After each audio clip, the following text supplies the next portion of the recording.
just pursued some people to labor in the harvest with, and met Aaron right away. He just got out of minor league baseball and was looking for something to do, and we got connected through a prayer meeting. And man, this guy was just a beast in the harvest, beast evangelist, just an animal.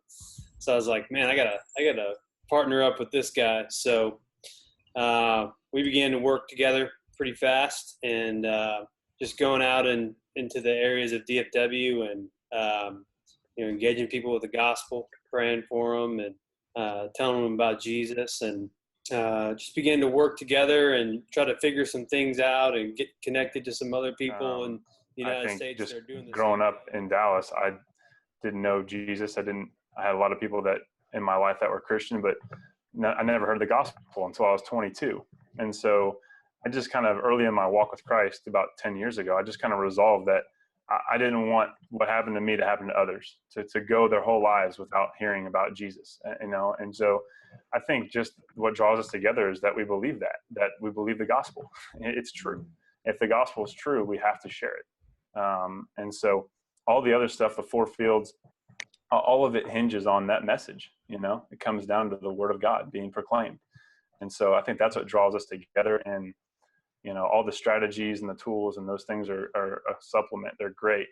But the main thing is people need to have an opportunity to encounter Jesus. So it was the end of 2016, and I was at a local church, and we were just really frustrated we're not reaching our community. We were actually just on a slow decline, and my pastor was extremely frustrated, and we were just grabbing at straws, to be quite honest with you. I sat down with Kyle and Aaron at Panera Bread. It was on a Tuesday. It was January of 17, and they sat down, and I'll never forget, we're 2 minutes into our conversation, and their phones go off.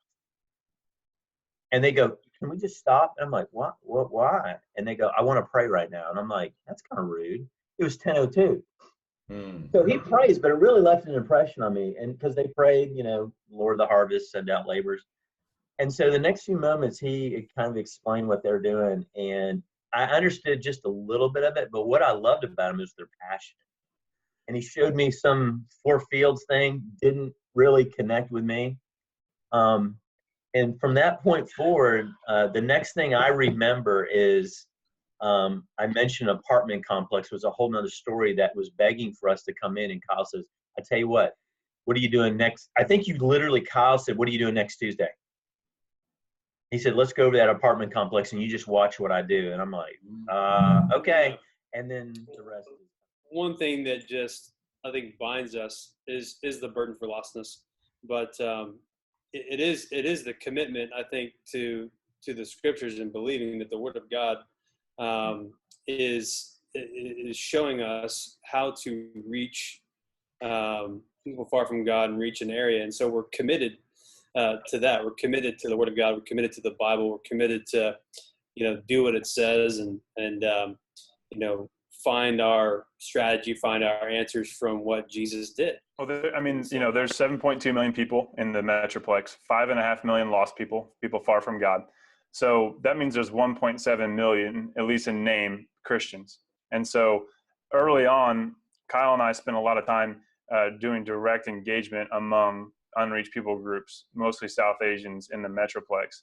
And over a period of time, a lot of failure and some people that were investing in us, speaking into our work, we started thinking more geographic. We always had an eye on partnering with the local churches in our city, but those doors just hadn't really been open. We had some false starts, 5 or 6 times with trainings. We cast vision and had coffee with 36 pastors and leaders, and it just didn't go anywhere. And so in the midst of really prayer and fasting, we got connected with Ross, and you heard kind of his story and just his background and his connection with Jeff, and just the God ordained, connection that was. But what brought us together was that kind of geographic focus, seeing the whole city as our field, not just the bullseye, which is the unreached in our city, and recognizing that if every believer in Dallas shares the gospel once a week, then every year all the lost people will hear the gospel 14 times each. And so there's a massive labor force just waiting.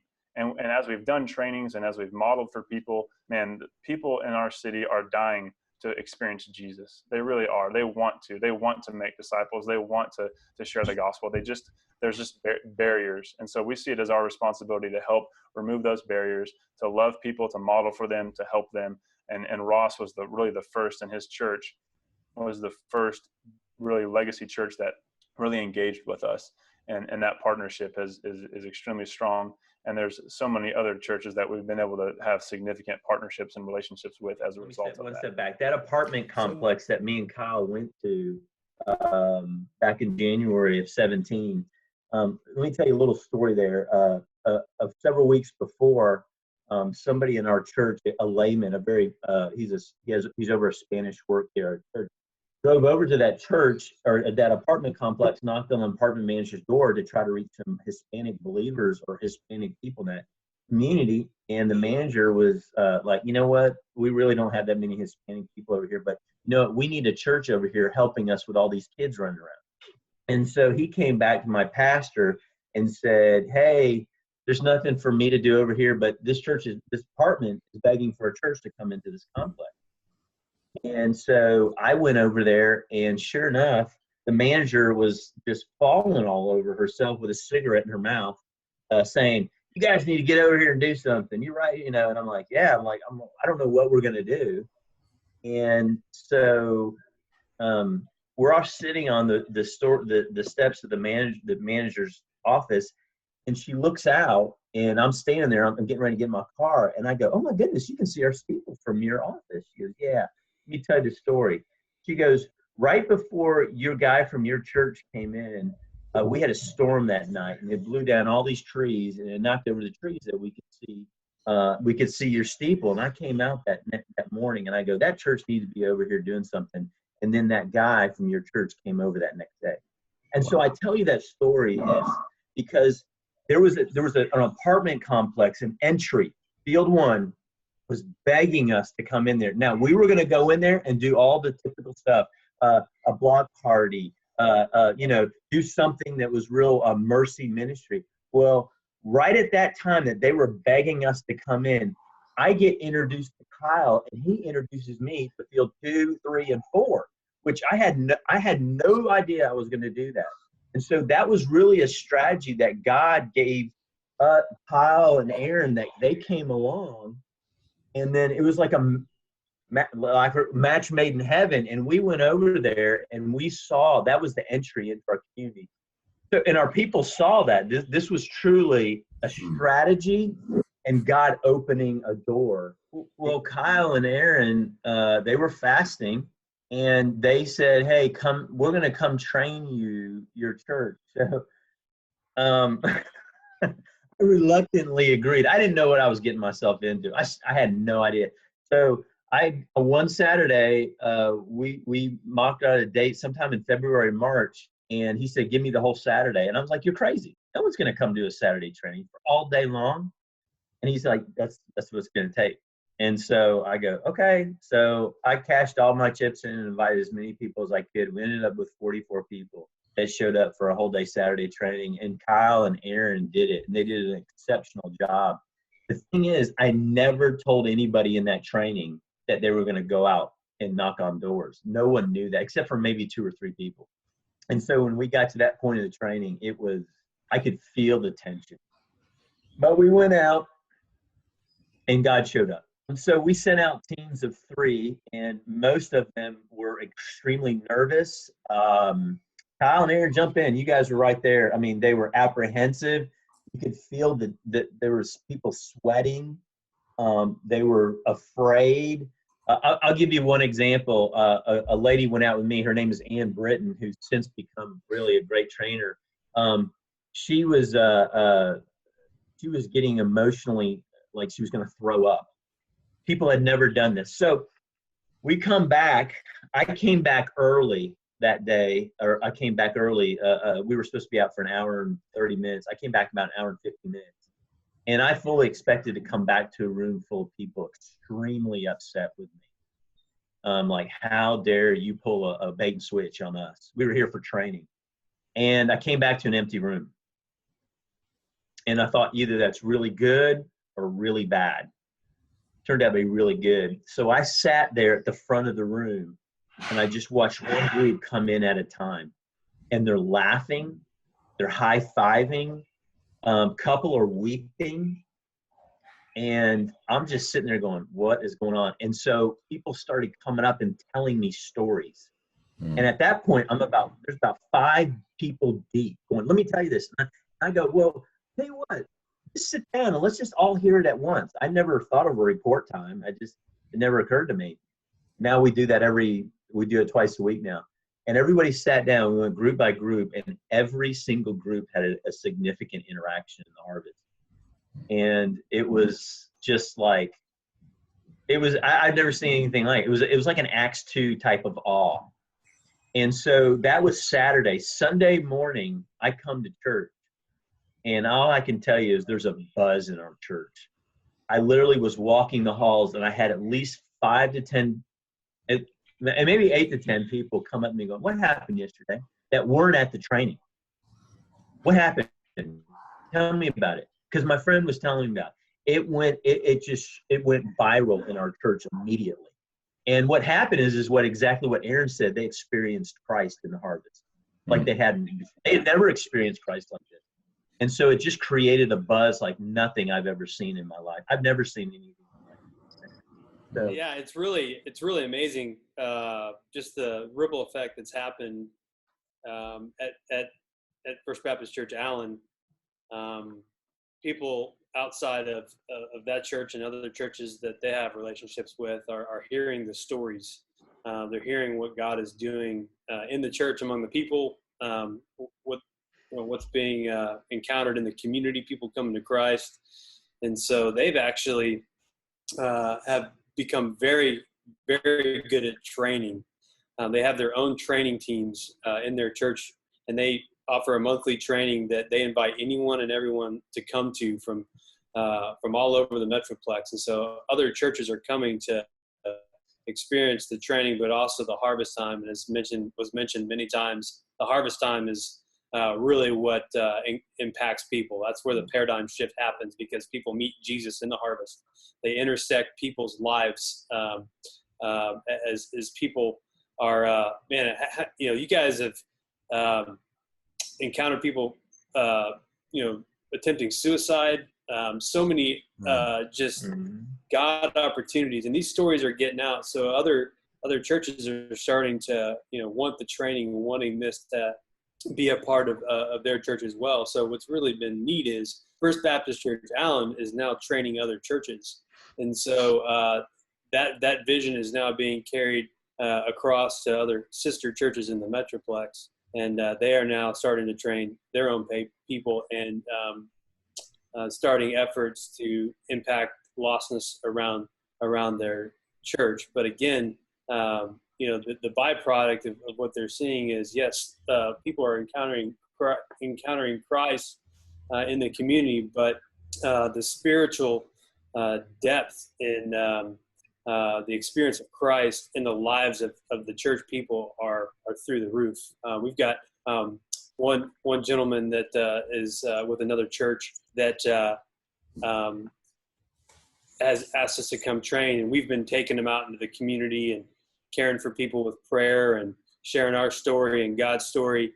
And he's told us a number of times that this has changed his life. He's been in ministry 25 years, and somewhere down the road, he's gotten away from this. And he's told Aaron and myself at least 10 times a piece, this has changed my life. I have been experiencing Jesus like I've never experienced before, and this is changing our church.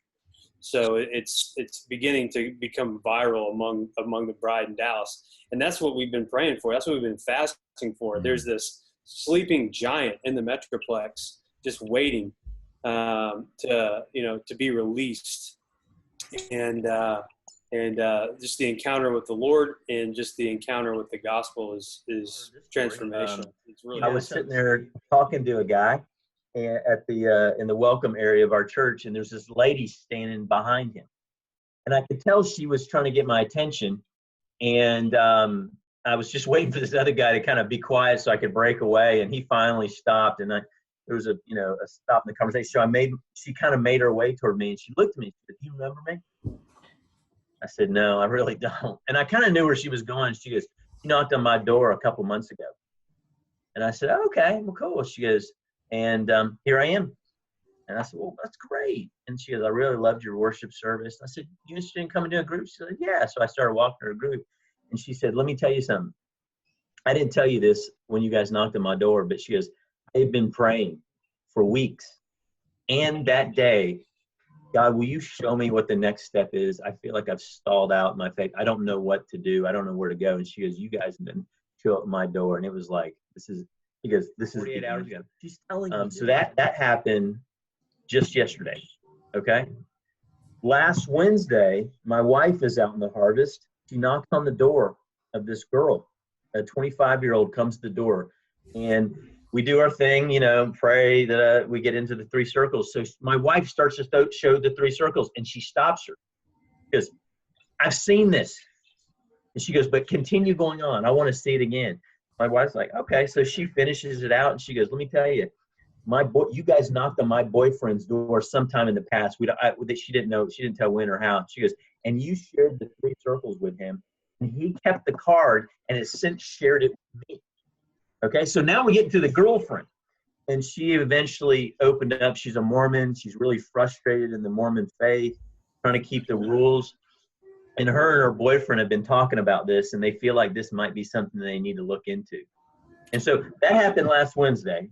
This past Sunday. So, I mean, the stories are just starting to roll in when you abundantly go into your community over a period of time. It really starts to get a momentum and a critical mass.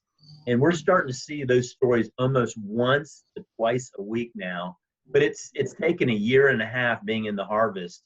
And they're just starting to really bubble up everywhere. And it's pretty We cool. talk about what is No Place Left. It's local ownership of the core missionary task. The core missionary task being defined as, entering fields, peoples and places, sharing the gospel, discipling new believers, planting new churches, and raising up leaders. We want to see local ownership of that task all across the city. And so for us, you think about discipleship containers, and different ways to gather people. And, Jesus had his discipleship container with the 12 as he traveled around in his itinerant ministry. And for us, raising up teams has been the kind of the container that has really stuck and has really communicated well in our city. When we talk about church planning in DFW, it's met with resistance. There's a buzzsaw when you talk about church planning because there's territorialism. I don't know if that's a word. People are territorial. There's confusion on what it means, right? And so we have a lot of churches. Why do we need new churches? Things like that. But when we talk about teams, the focus becomes let's engage lost people, and people get the vision. There's 5.5 million lost. So we have right now somewhere in between, it fluctuates when you have leadership and different things, but somewhere between 15 and 20 teams from the east side, from Garland, all the way west of Fort Worth to Weatherford. People that are taking local ownership. And so we're defining a team as those who are meeting on a regular basis in a 3/3. We're calling it the pattern of discipleship. They're engaged in the harvest, and they have a plan to engage the lost, and they have a vision. They're committed, they're unified to reach lost people in that area. And so that churches can be teams. Churches can have multiple teams. Could be a family, could be a Bible study. I mean, they can take many different forms, but they're rallying around those 3 things: the pattern of discipleship, a harvest time, and a vision. And so our heart, our goal, our vision is to see the city saturated with these teams so that all 7.2 million people have somebody who's taken ownership, that they would hear the gospel. And obviously would have the tools to disciple and church plant beyond that. Are churches being planted in Dallas, Fort Worth? Yeah, absolutely. And a lot of those, early on that started with us just being church, coming together with those that we were laboring with and being church. And so we kind of resisted that for a while, saying, hey, we'll just go plant churches in the harvest. And it wasn't until we decided to be church with our team, with the people that we had been laboring with for a time, that other churches started to be planted. And one of those, we had a guy in Fort Worth, Chris. Him and his family came for 6 weeks and were a part of our church. And they went back to Fort Worth and planted their church. And they've since have multiplied a few churches out of that.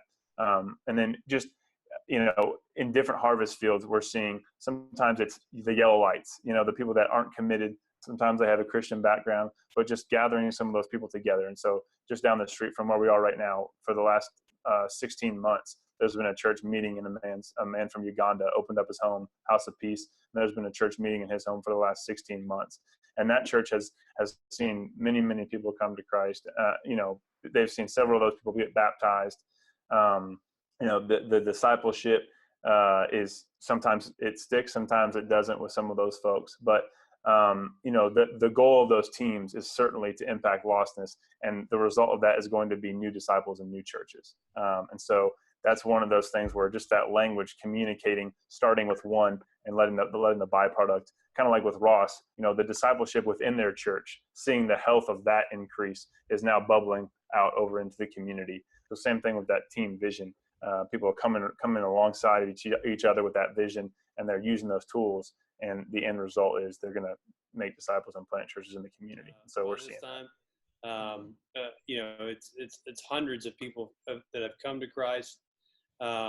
People have stuck around for a time, and then they'll evaporate. Just to be completely honest with you and transparent, it's one of our biggest stockages right now is sustained discipleship and sustained church. And I think that might be a stockage that's pretty universal. But it's really one of our challenges. Again, we're continuing to learn and continuing to fail forward and pray and fast and ask God to bring in the harvest and show us, God, how do we see discipleship maintained, churches multiplied, and sustained throughout all the segments of our city and people groups. And so we've seen a lot of people make decisions to follow Jesus. We've seen a lot of people baptized. We've seen a lot less of those people really stick around for discipleship, and that's not really a lack of effort on our end. We're doing our best that we can to follow up with those people immediately, enter into a relationship with them and begin to gather them into an existing church that's happening, or see them start to gather new people to start new churches. But really, it's really one of our main points of challenge right now. So we're just continuing to learn.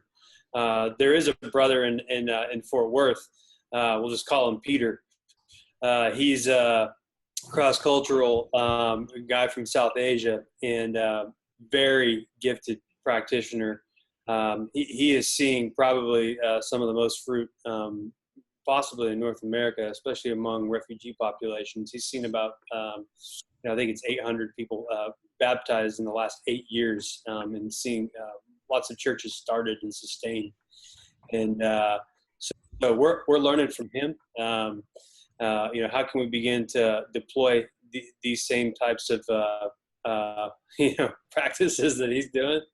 And a lot of it's not a lot of it's different. It's a lot of the same stuff that we're doing, and we're trying. We're, like I said, still learning, still moving forward. The immediate impact that we're experiencing is among the existing body of Christ and in the community. So the gospel is going out immediately into the fields, and so. People are hearing the gospel a lot more than they had a year ago, I would say, in the DFW Metroplex. And really, there's a bit of a groundswell building. We really feel like there's just a momentum, something is happening at some point. It's kind of like bamboo, you'll start to see it sprout, really fast. And we just really kind of sense that's what's happening.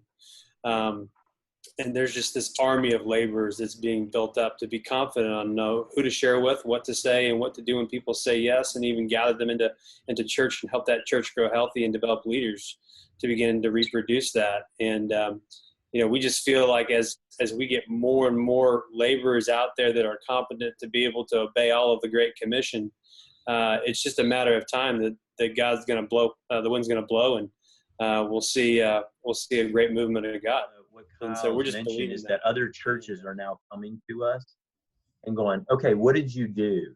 How are you doing this? So for me, I feel like what God has called me to do is to go to the existing church and say, come on in here and let me show you what we've learned and what we're going to do. And that seems to have been that seems to be fruitful for me. Now, in the meantime, we have, I think, one, potentially two sustainable groups that have started purely out of the harvest. Mm-hmm. And that's one is a Brazilian group, and they meet every Sunday night. And they were there last night. There's about 9 to 15 of them. It fluctuates. And so we're really pleased with that. In fact, we want to see, from a saturation standpoint, we would love to see a church in every town in DFW taking ownership for the losses in that city. A Plano, an Allen, a Frisco, a McKinney, a Garland, a Rowlett, a Wiley, a Carrollton, a Louisville. We want to see a church in each one of these little cities, big cities, some of them, taking ownership. And man, I'd love to see, one of the things I pray for is we want to see 1 million people baptized. What if 1 million people came to Christ and got baptized? And I think we're seeing spiritual renewal in our city. People are, like we've talked about before, experiencing God in a new way. They're seeing the Word of God differently. They're reading the Bible differently, and they're obeying Jesus in a new way. And I don't know what you call that. That's, that's renewal. That's revival. There's something happening. And I think, like we've said, like Kyle said earlier, the end result of that is that lostness is going to be impacted. We know that is God's heart. It's God's heart is that his people would be obedient, but his heart is also that other people would come to know him.